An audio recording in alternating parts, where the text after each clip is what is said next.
பரிசுத்த நாமத்திற்கு மகிமை உண்டாவதாக.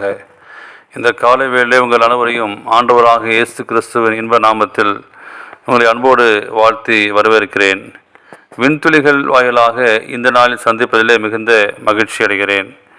மத்தேயு 5ஆம் அதிகாரம் 3ஆம் வாக்கியம் சொல்கிறது, ஆவியில் எளிமையுள்ளவர்கள் பாக்கியவான்கள், பரலோக ராஜ்யம் அவருடையது. இந்த நாளின் செய்தியின் தலைப்பானது ஆவியில் எளிமை உள்ளவர்கள். ஒரு புகைவண்டி ஒரு சந்திப்பை அடைந்தது. ஒரு வயதான மூதாட்டி கூடையுடன் ஒரு வண்டிக்குள் நுழைந்தார். வண்டியில் உட்கார்வதற்கு இடமிருந்த போது சில பிரயாணிகள் படுத்து கொண்டு பிறர் உட்காரக்கூடிய இடத்தை ஆக்கிரமித்து கொண்டிருந்தனர். அப்பகுதியில் படுத்திருந்தவர்களின் சிலர் கிறிஸ்தவர்களும் இருந்தனர். மூதாட்டியின் முதுமையை அறிந்தோ அவள் எளியவனாய் இருந்ததால் அவளுக்கு இடம் கொடுக்கவோ அவளை பற்றி பரிதாபம் கொள்ளவோ ஒருவரும் முன்வரவில்லை. அந்த மூதாட்டியார் ஒரு மூலையில் உட்கார்ந்து குடையை வைத்து கொண்டு வேர்வையை துடைத்தார். வண்டி தன் பாதையில் மீண்டும் ஓட ஆரம்பித்தது. பாட்டி தன் குடையை திறந்து வெட்டப்பட்டிருந்த கரும்பு துண்டுகளை அங்கிருந்த குழந்தைகளுக்கு முதலில் கொடுத்தான். பின்பு பெரியவர்களுக்கு இலவசமாக கொடுத்தான். இலவசமாக கொடுக்கப்பட்ட அந்த இனிய கரும்பு துண்டுகளை அனைவரும் சுவைத்தனர்.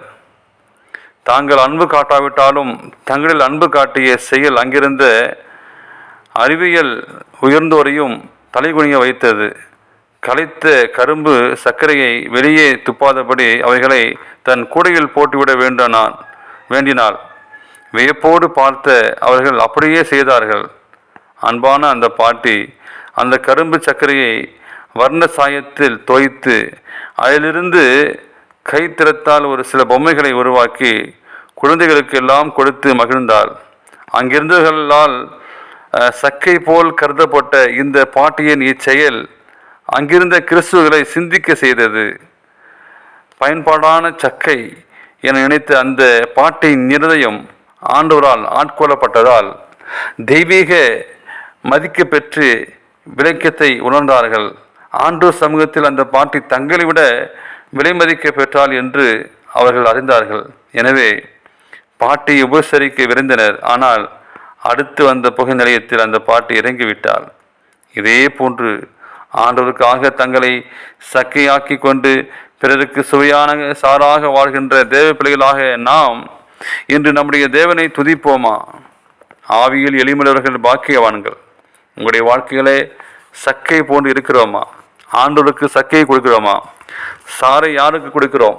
நமக்கு தெரிந்தவர்களுக்கும் நமக்கு அறிந்தவர்களுக்கும் நமக்கு பழக்கப்பட்டவர்கள் தான் நாம் வாழ்க்கையை வாழ்கிறோம். ஆனால் சக்கையாக இருக்கிறோமா?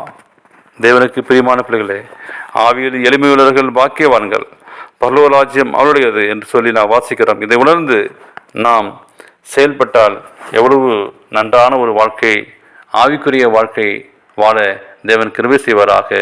ஆமென்.